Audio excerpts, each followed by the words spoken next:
এছাড়া আমার আর কিছুই করার নেই। বেশি কথা না বলে কাজ শুরু করুন।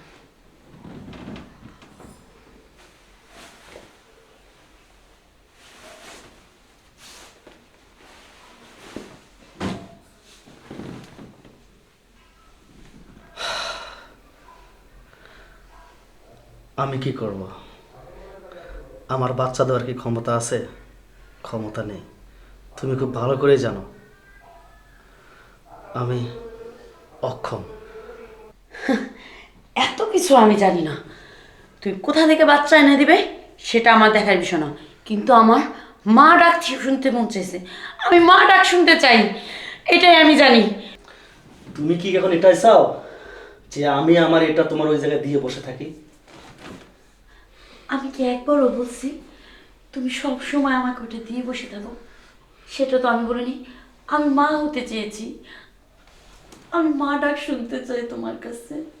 তোমাকে অনুরোধ করতেছি, যেভাবে হোক আমাকে একবারের জন্য মা হতে দাও, মা হতে দাও। তুমি যেমন মা হতে চাও ঠিক তেমনি পৃথিবীর প্রত্যেকটা নারী চায় মাতৃত্ব স্বাদ পেতে, ঠিক প্রত্যেকটা পুরুষই চায় পিতৃত্ব স্বাদ পেতে। কিন্তু আমি কি করব? ডাক্তার তো আমাকে বলেছে আমি কোনোদিন বাবা হতে পারবো না। তুমি হতে পারবে বাবা, আমার কথা যদি শোনো তুমি। কি বলছো? হ্যাঁ সত্যি বলছো? সত্যি। আমি বাবা হতে পারবো? হ্যাঁ আমি মা হতে পারবো। বলো না কিভাবে? শোনো, হাসপাতাল থেকে আমরা একটা বাচ্চা নিয়ে আসি, তাহলে তো আমরা দুজন মা বাবা হতে পারবো। বলো, আমাদের মনের আশা পূর্ণ হবে। তুমি একদম ঠিক বলেছ। তুমি মা ডাক শুনবে আর আমি বাবা ডাক শুনবো। হাসপাতাল কেন, রাস্তার অলিতে গলিতে আমি যেখান থেকে পারি একটা সন্তান নিয়ে আসবো। আমি এখনই যাচ্ছি। হে আল্লাহ, আমার ডাক মনে হয় তুমি শুনছো। এতদিনে আমার স্বামী আমার মনের আশা পূরণ করবো। আল্লাহ, একটা বাচ্চা তুমি যেন আমার দেও। আমি চাই সব কিছু বুঝাই, আমার নতুন অতিথি আসবো।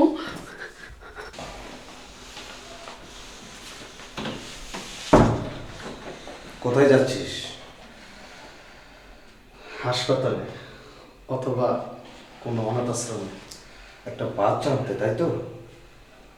সবে যখন জানো প্রশ্ন করছো কেন? বলতো, তুই কোন বংশের ছেলে? তালুকদার বংশ। আমার দাদার দাদার থেকে শুনে আসছি তালুকদার বংশের লোক আমরা। আর এই অন্তর এলাকায় শুধু আমরাই তালুকদারি করে যাচ্ছি এবং আজীবন করে যাব। আমার পরে তুই করে যাবি, তোর পরে তোর সন্তান করে যাবে। হসপিটাল থেকে যে একটা বাচ্চা আনবি, সে কি এই তালুকদার বংশ টিকে রাখতে পারবে? পারবে না, কারণ সেটা অন্য রক্তের পয়দা। আমি চাই এই তালুকদার বংশের সন্তান তালুকদারের রক্ততেই হবে। বাবা, এটা কিভাবে সম্ভব? আমার তো কোনো ছোট ভাই নেই যে আমার ওয়াইফকে নয় বিয়ে দেব। ভাই নাই তাতে কি হয়েছে, আমি তো আছি। বাবা, তাই বলে তুমি শ্বশুর হয়ে বৌমার কাছে যাবা? হ্যাঁ, এই নজরুল তালুকদার যেটা একবার বলে 100 বারের সমান। আমি যা বলছি তাই হবে। আচ্ছা বাবা, ঠিক আছে। যা, তোর বউকে তুই বোঝা, আমি রেডি হয়ে আসছি। বাবা যা বলেছে একদম ঠিক বলেছে। আমার শরীরে বলেছে তালুকদার বংশ রক্ত। তাই বাবা যেটা সিদ্ধান্ত নিয়েছে একদম ঠিক। আমি আমার বউকেই বোঝাবো।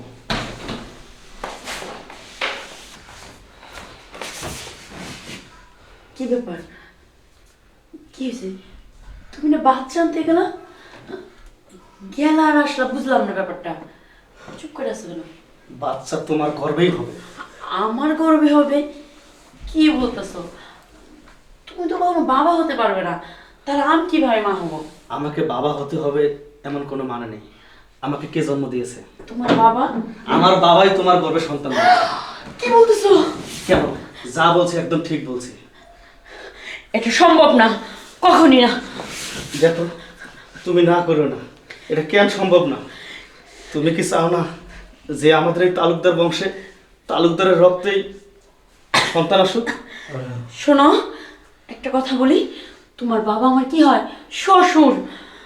তার কাছ থেকে আমি সন্তান নিব, এটা আমার পক্ষে সম্ভব না, এটা পাপ হইব। এই কথা তুমি মুখে এনো না। দেখো, আমি পাপ পুণ্যের এসব শুনতে চাই না, আমি এসব কিছু বুঝতে চাই না। আমি তোমার পায়ে ধরি, তুমি শুধু একবার রাজি হয়ে যাও। আমি তোমাকে কথা দিচ্ছি, পৃথিবীর কেউ জানবে না। আমার পক্ষে সম্ভব না, তুমি এই কথা বলো না আমারে। আমি জানি তোমার পক্ষে সম্ভব না। কেন সম্ভব না জানো?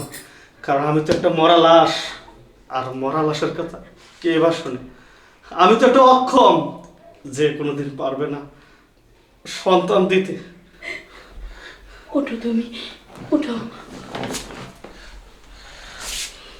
তুমি যা বলছো তাতে আমি রাজি। যাও তুমি, বাবাকে পাঠিয়ে দাও।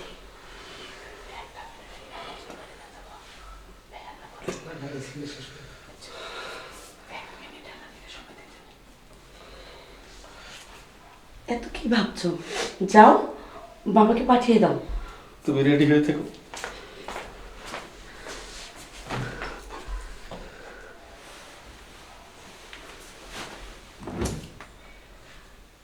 এছাড়া আমার আর কিছুই করার নেই।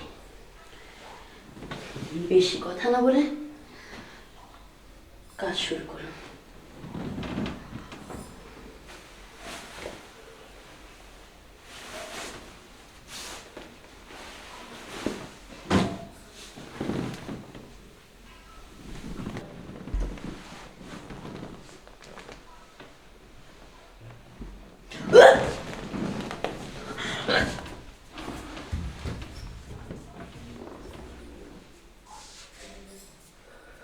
হে আল্লাহ, তোমার ইশারায় সূর্য ওঠে এবং তোমার ইশারায় সূর্য অস্ত যায়।